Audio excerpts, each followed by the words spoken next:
So welcome, Dion. We're so delighted to have you join us for this session to tell us a little bit about your journey. So first of all, congratulations on achieving success on the Nurse Educator Certification exam. Thank you. Thank you. So why don't you just start out, Dion, and telling us a little bit about your journey? What interested you in the exam? And also tell us a little bit about your background as a nurse educator. Okay, so I'll start with my background as a nurse educator. Currently, I am a simulation educator. So I'm also certified as a certified healthcare simulation educator. Um, I have been a nurse educator for since 2017, so about 6 years now. And I actually, as I mentioned to Dr. Sellers earlier, I actually took this exam before back in 2019, but I was not successful. And I think one of the someone said it before in one of their testimonies that the studying that we did, even though I thought it was deep learning, was not compared to what I did here for this exam. And I think what interested me in taking the exam was that your question? Correct. Yes, yes. Well, as you know, certification shows your expertise, right? So we all want to be certified. I think every nurse educator should be certified. And of course, Dr. Sellers have the perfect place for you. And no, I did not get paid to say this. It's based on my experience. So I'll tell you what I did.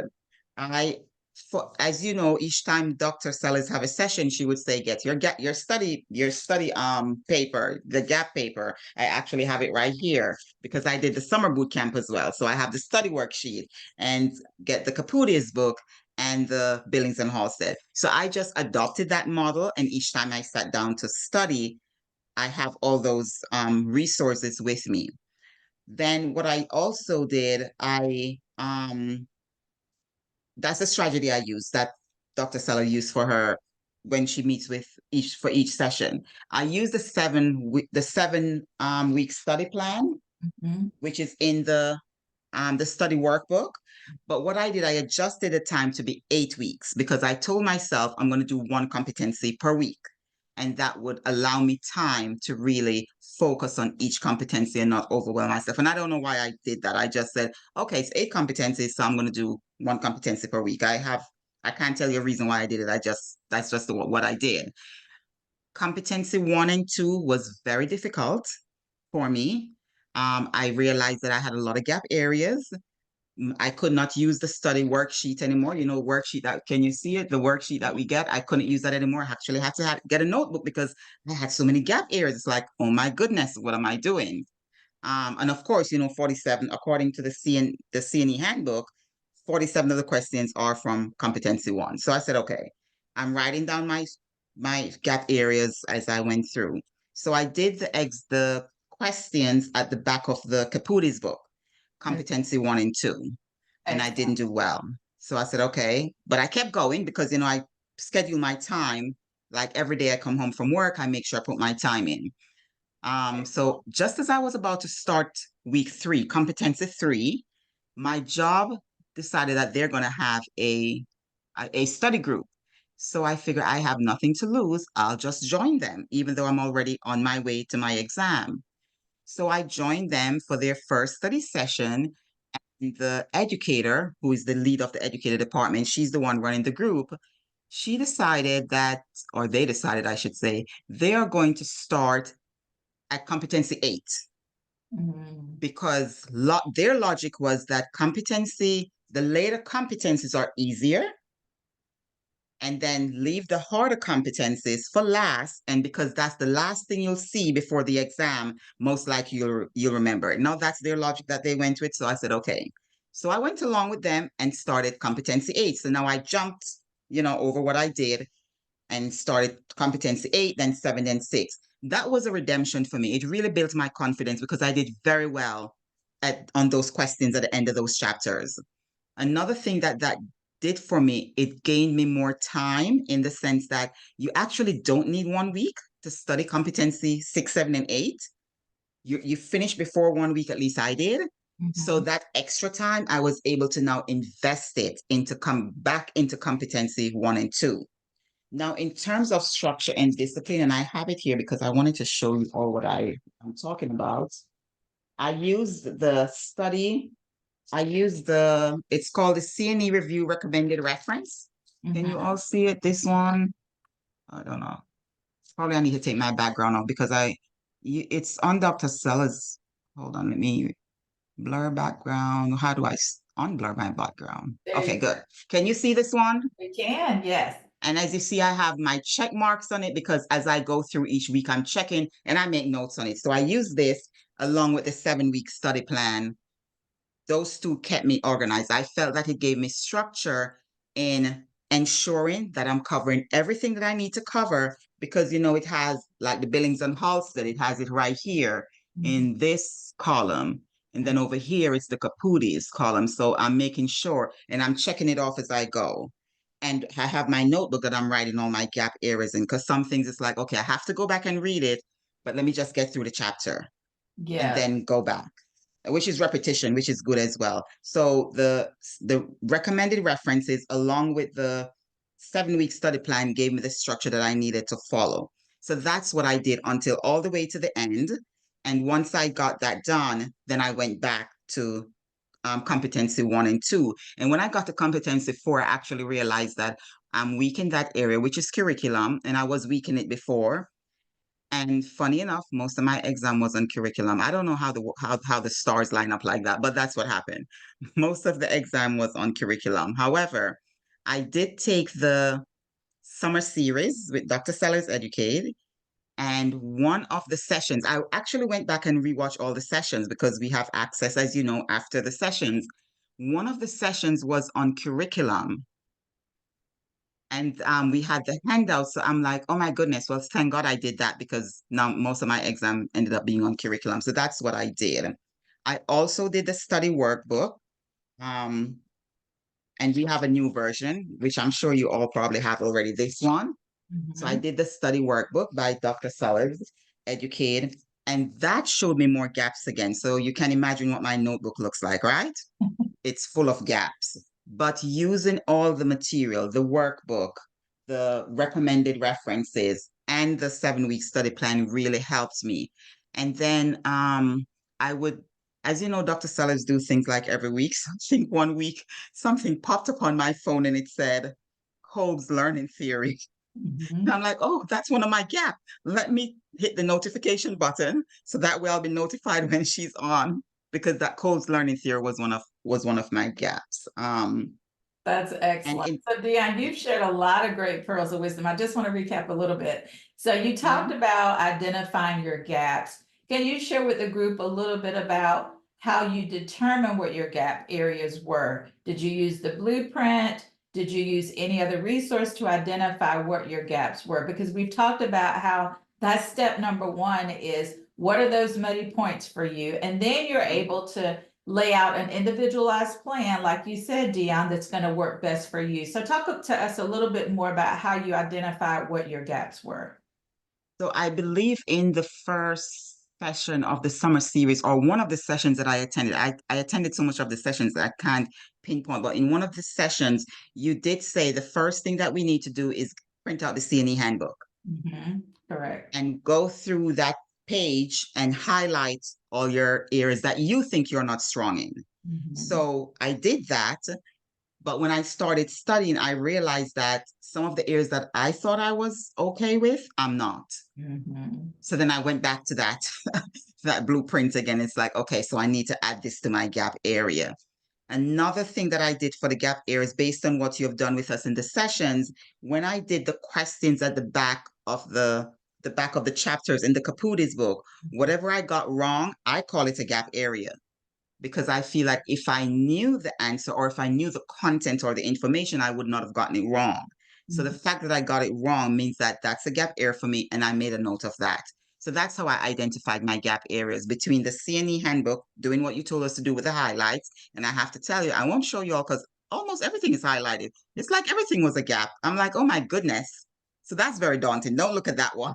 Yeah, well, I think what you've said, Dion, though, many of the colleagues on the call today can relate to exactly what you're describing. But you have shared so much, I think, insight about your journey, and we appreciate you joining us. But the other point I would share is we can hear that you talked about this really being a journey of transformation because we are excited when you are successful on the exam. But what I also have heard you talk about is you realized the content that you weren't knowledgeable about to pass the exam, but also just making sure that you are connecting with the content in a way that you can apply the concepts that you are studying as well. So I think that's a great point. You talked about having some support from your colleagues at your university. I think that's another level of support. And then you talked about using that reference list, which we say is so important, and not using other resources, but focusing on Dr. Caputi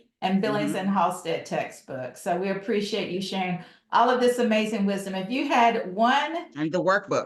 And the workbook, This one. that's right, and the Yeah. workbook. Thank you for sharing that. So the workbook, the references list, Dr. Caputi's CNE review book, 2nd edition, Billings and Halstead is gonna be the 6th edition, and that blueprint. So printing out that handbook along with your 7-week study plan. And I think you shared another great point, and that is you realized that you needed 8 weeks because everybody's journey is a little bit different. I've shared with you all that it took me 8 years because of priorities and life happening before I could sit down and dedicate the time that I needed to close my knowledge gaps as well. So if there was one other recommendation that you would make to the group today, Dion, what would that be? Anything different than what you've already described? Just that one point that you would share with the colleagues here that you felt like was the biggest contributor to your success. What would that be if you just had to pick one thing?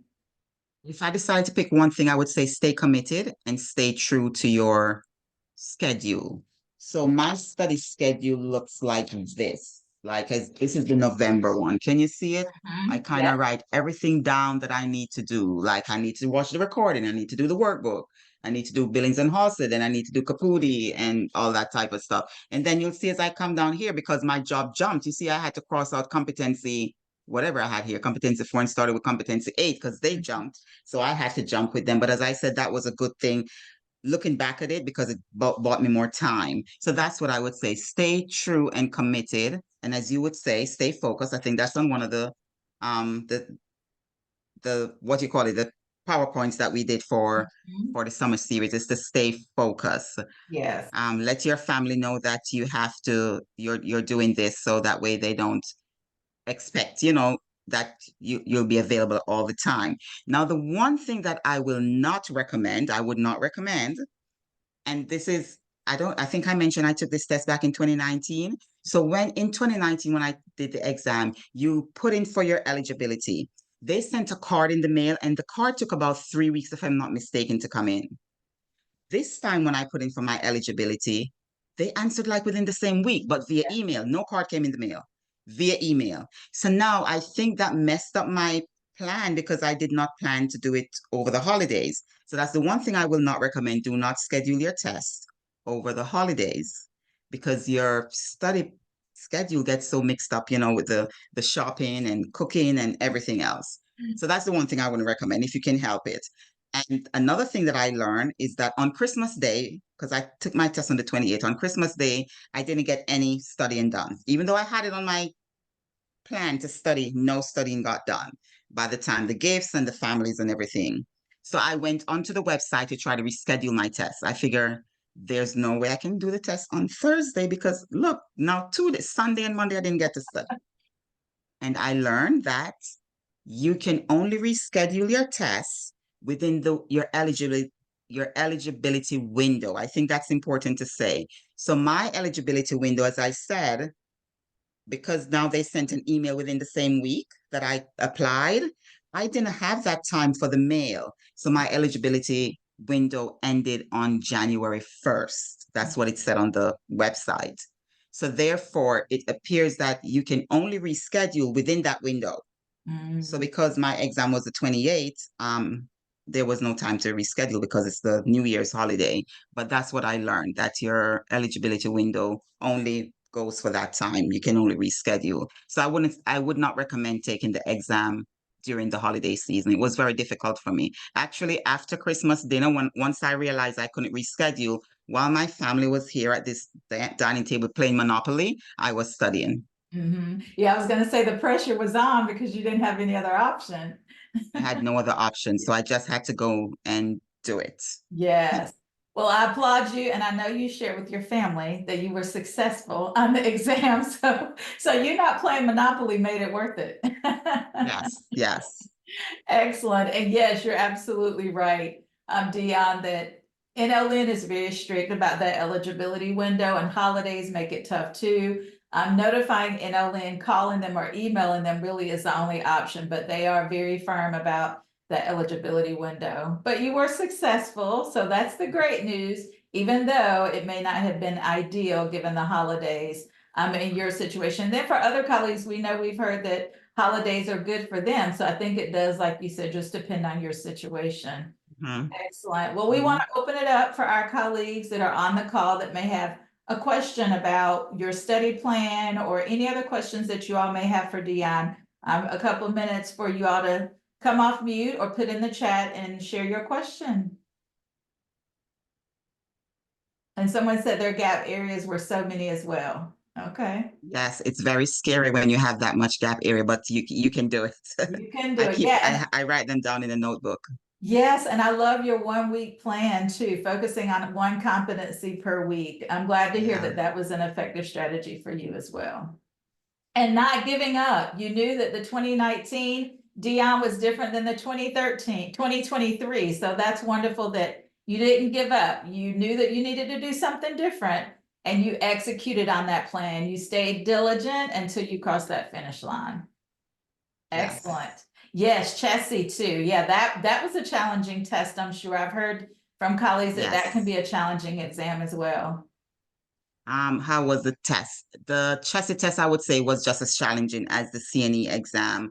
The only difference that is focused around simulation. But just like the CNE exam, you have to know it's a lot of application questions, which Dr. Sellars does point out. So it's like one of the questions on the CNE is about a student showing up, coming to clinical late and was not prepared, so their medication was not prepared. And what should what's the first thing the nurse educator should do? So it's that type of questions that you get where it's more application. So for me, I think of that as the clinical practice area, right? The chess is the exact same way, that it might not necessarily be so much theory, but how do you apply that theory to the knowledge that you have in the clinical area? And the difference is that how would you apply to simulation? Right, exactly. Because the blueprint outlines now with the revised version shows us that 70 to 80% of the questions are at application or analysis level. There's Mm-hmm, very few questions that you will see that are going to be strictly at that lowest level of Bloom's taxonomy of remembering. mm-hmm. Excellent. All right. Well, Dion, we appreciate your time. Thank you so much. I don't see any other questions in the chat. So congratulations. Amazing job starting off 2024 on the right foot with this off of Yes, your list. it's off of my list. And I had a very busy fall semester. That's why I didn't join the fall series.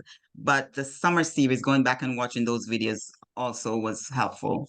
Excellent. Yes. And I'm glad to hear that you did take the time to use those resources because just like we're starting this spring series and our monthly boot camp, the sessions are available for review and we want you to take time to go over that recording. Even if you attend live, going back and watching the replay, sometimes you can walk away with knowledge or clarification that you may not have heard the first time. All right. Excellent. Well, thank you so much, Dion. Happy 2024. Thank And you Thank and you good so luck to much. everyone, and see you all around because yes, I'll be planning to join the summer session again when it comes back. excellent. Dr. Sellers, it's so nice to hear your voice again. Thank you so much, Karen. All right. Thank Okay. you, Dion. Have a Okay. great rest of Bye the now. night. Good night, Bye-bye. everyone. Bye.